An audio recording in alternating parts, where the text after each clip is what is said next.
Hello again. I'm glad you remembered to come back for more of this education on menopause in general and Alzheimer's disease in particular. I'm Menopause Taylor, the Menopause Guru. I cover everything in units, with each video ordered precisely to give you the best and most complete education possible. So here's where we are. This is video number 244 in the whole menopause education, and that means that there are 243 videos that precede this one.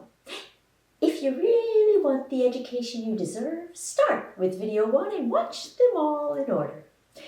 The Alzheimer's unit started with video 236, so this is the 9th video on Alzheimer's, and it pertains to the incidence, prevalence, and social impact of Alzheimer's.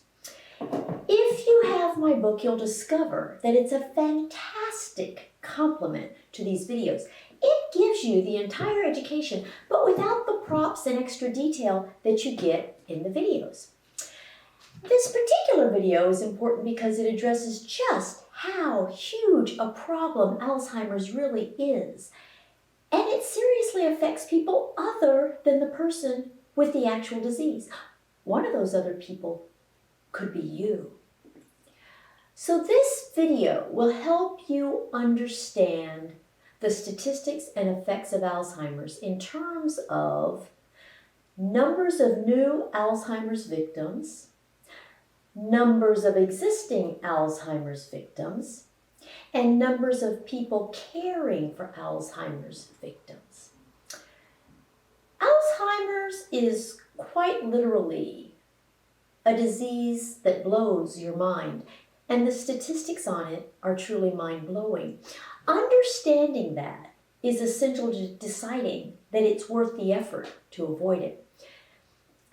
So, the title of this video is Incidence, Prevalence, and Social Impact of Alzheimer's Disease. Now, I'm sure you've heard all those words before, and I'm sure you know the meaning of social impact.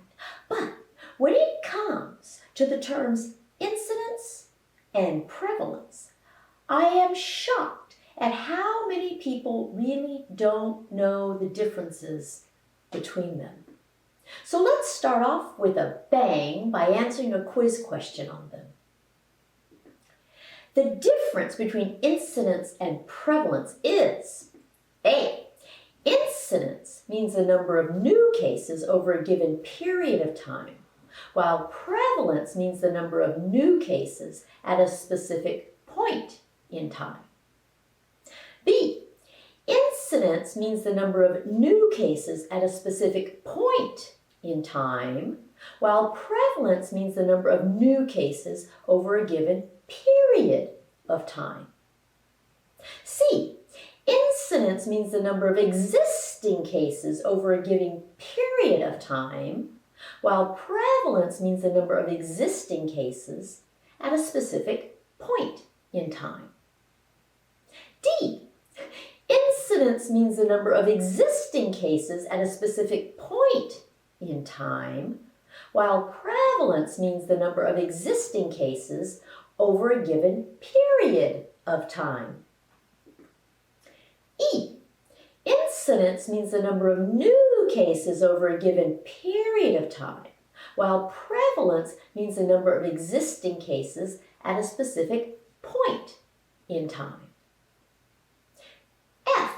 Incidence means the number of new cases at a specific point in time, while prevalence means the number of existing cases over a given period of time. G. Incidence means the number of existing cases over a given period of time, while prevalence means the number of new cases at a specific point in time. H. Incidence means the number of existing cases at a specific point in time, while prevalence means the number of new cases over a given period of time. You probably hate questions like that. But really, they are the easiest kind of all if you know the material. If you don't, They're enough to make you want to pull your hair out. Well, it's really easy. There are two factors to consider. New cases versus existing cases, and point in time versus period of time. That's really all you have to know. So, the word incidence comes from the word incident.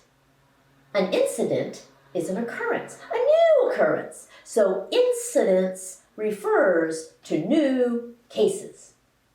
Incident also refers to an occurrence that happened in a given period of time. If you put those together, the word incidence means the number of new cases over a given period of time. In contrast, the word prevalence comes from the word prevail. When something prevails, it already exists, so it isn't new, and it pertains to a single point in time. So prevalence means the number of existing cases at a specific point in time. So here's the quiz question again with the answer in bold. So let's address the incidence of Alzheimer's. That is the number of new cases over a period of time. The number of new cases of Alzheimer's increases dramatically with age. When we get to the video on risk factors for Alzheimer's, you'll discover that age is the most significant risk factor of all. Numbers of new cases of a disease involves statistics, and there are many different ways to express statistics. And since incidence requires taking into account a given period of time, the easiest way to do that is to think of time as age. So instead of saying that there will be X new cases of Alzheimer's in the next 20 years, you will instead see statistics that designate the number of new cases for a certain age range. And what I did not include in the quiz question was the fact that both incidence and prevalence always refer to a specific population of people. So the population may be a country or it may be worldwide. Let's assume that we're talking about the United States. Here are some of the different ways to express the number of new cases of Alzheimer's over different age ranges in the U.S. in the year 2014. I'm just choosing the year 2014 because it's historical and therefore more accurate than the numbers we have for more recent years. Why? Because you can't diagnose Alzheimer's until long after it is developed or until the patient dies. So, in the year 2014, there were 59,000 new cases in the age range of 65 to 74. There were 172,000 new cases in the age range of 75 to 84. And there were 238,000 new cases in the age range over 85. Now those numbers as percentages would translate to 9.1% for men and 17.2% for women in the 65 to 74 year age range, 10.2% for men and 18.5% for women in the 75 to 84 year age range, and 12.1% for men and 20.3% for women in the over 85 age range. And notice that the incidence is higher for women than it is for men at all ages, in all age groups. Later, I'll give you some videos addressing this gender difference. Another way to describe incidence is to cite how many people will develop the disease. That would be 1 in 6 people. Or you could say that every 66 seconds, someone develops Alzheimer's. No matter how you present the statistics, and no matter which population you address, you will discover that the numbers of new cases of Alzheimer's is absolutely mind-blowing. And two things always hold true. The incidence always increases with age, and the incidence is always higher in females. Now, whenever you ask for an explanation as to why the incidence of Alzheimer's is higher in women, most people answer by claiming that it's because women live longer. But think about that for a minute. You just learned that the incidence is higher for women at all ages, in all age groups. So something's not quite right about blaming our higher incidence on age alone. If women's longer lifespans were the reason, only the oldest age groups would show that gender difference. And the gender difference would increase with age. But it doesn't increase just with age. It's there regardless of age. So there's got to be more to it, and we'll address that in later videos. Now let's turn to prevalence. Prevalence refers to the number of individuals who already have Alzheimer's. So this figure includes all the new cases and all the existing cases. And the reason prevalence is important is that while Alzheimer's is fatal, it is not immediately fatal. In other words, people can live for years or even decades with Alzheimer's, and this makes the statistics enormously mind-blowing. So some of the ways of expressing the prevalence of Alzheimer's in 2014 in the US are as follows. 1 in 9 people over the age of 65 had Alzheimer's. 1/3 of people over the age of 85 had Alzheimer's, or 32% of people over the age of 85 had it. And again, with no screening test, the statistical figures are always lower than reality. Now, if you're a student of Menopause University, you probably don't have Alzheimer's disease, and you want to learn how to avoid ever getting it. So you want to know the risk of ever getting Alzheimer's. We call this your lifetime risk. Your lifetime risk is the probability that you will develop Alzheimer's at some time during your remaining life. The average statistical figures for lifetime risk are as follows.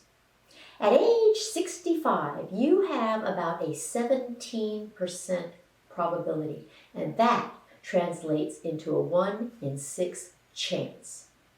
But what I hate about statistical figures is that they do not take any specifics into account. They ignore you as an individual. And I'm all about making sure you apply all the facts to you as an individual. Do not ever let statistics make you think you have no control over your likelihood of getting a disease, especially Alzheimer's. And in future videos on risk factors and management options, you will discover that you can do a whole lot to lower your risk. This is true even if you have a genetic predisposition for it. Now, I just told you that Alzheimer's doesn't kill quickly. Instead, it incapacitates you in a way that makes it impossible for you to live independently. And that translates into mind-blowing numbers of caregivers for Alzheimer's victims. I wanted to include this topic in our video today because many of you will function in the role of caring for an Alzheimer's patient. Long ago, I referred to the population of menopausal women as the sandwich generation. One of the things that makes menopause so difficult for so many women is the fact that they take care of their not yet quite independent children, and they're no longer quite independent parents. And even if an aging parent is healthy, the stress of all that responsibility can be overwhelming. But if your parent has Alzheimer's, it can be absolutely devastating. So let's let's address some of the factors that contribute to the caregiver burden for Alzheimer's. Some people use the term caregiver and others use the term caretaker. They refer to the same role, but I prefer the term caregiver. Caretaker just sounds too similar to undertaker. Besides, I like the idea of including the altruistic act of giving in the term. So caregivers are those who assist Alzheimer's patients in their activities of daily living. Now this can include everything from feeding and bathing to managing finances. And in just about every society, the burden of providing care to elderly patients and parents falls on the female children of those parents. That means you. So here are the factors that create a burden for you. The first factor is time. Alzheimer's is not a disease that lends itself to a caregiver who pops in for a few minutes each day to see how you're doing. It requires full time, around the clock care. It is actually more time consuming than taking care of a small child. Even if you share the caregiving responsibilities with siblings, it requires coordination of your efforts, which also takes time, or it can create sibling rivalry. The second factor is money. Most people who care for Alzheimer's victims are unpaid, so it's a full-time job with no reimbursement. And again, this can create resentment within families. The third factor is stress, and there are many sources of stress. The first is the mere idea of your wonderful parent fading away and becoming completely incapable of doing anything for him or herself. The second is the stress it places on your spouse when he is no longer the object of your attention. The third is the stress it places on your children if they're still living at home or if they bear some of the caregiving burden. And the fourth is the one I think is most critical. It's the stress of having to care for someone with a disease for which you are entirely unqualified. This is something I have addressed with many women. You want to take care of your parent who has Alzheimer's, and you may feel guilty if you don't. But I have to tell you, the needs of an Alzheimer's patient are more vast than anything you could possibly imagine. And despite your good intentions, in 99% of cases, an Alzheimer's patient is much better off and receives much better care if they reside in a facility with professional caregivers.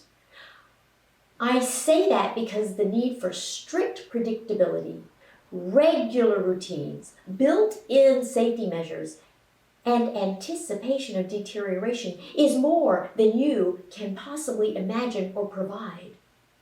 Please do not guilt yourself into feeling like you should be able to take care of your parent with Alzheimer's. Unless you are qualified in a professional sense, there is no reason you should be able to, and frankly, you shouldn't. If you want to make things as easy as possible for the Alzheimer's patient, please consider housing them in a facility that can care for them properly. If you do, you will lessen the burden that Alzheimer's places on you, your siblings, your spouse, and your children. You see, Alzheimer's has what I call a ripple effect. It is never limited to just the individual who has it. That's why I call it a disease that blows your mind and has mind-blowing consequences. And that brings us to the societal burden. Because the cost of caring for Alzheimer's victims transpires for years and years, the economic impacts are huge. Alzheimer's is one of the costliest conditions on earth. To put it bluntly, if you don't get Alzheimer's yourself, you'll probably end up giving care to someone who does. So think of Alzheimer's as a disease that completely blows your mind and whose impacts and statistics are completely mind-blowing. No other disease has such strong reciprocal features. You can see that everything about the statistics on Alzheimer's is scary. And I never intend to scare you without also giving the tools to prevent the disease of concern. So while the incidence and prevalence of Alzheimer's are mind-blowing and average lifetime risk is mind-blowing, I will do my very best to arm you with the things you can do to avoid it and give you peace of mind. So this is where I'll stop today. Next week, I'll present the list of risk factors for Alzheimer's disease. That will be a very important video. Schedule a consultation with me at menopausetailor.me if you have anything that makes you particularly worried about Alzheimer's. Don't wait for videos on the things that you need now. This education is a very long one. It will take years to deliver the whole education video by video. Have a consultation and you will get everything you need right now. Of course, you should still watch the videos, but you'll be able to get started on the things that will improve your future. So be sure to subscribe to this channel. Be sure to follow me on Facebook, Twitter, and Instagram, and I will bid you goodbye. Bye.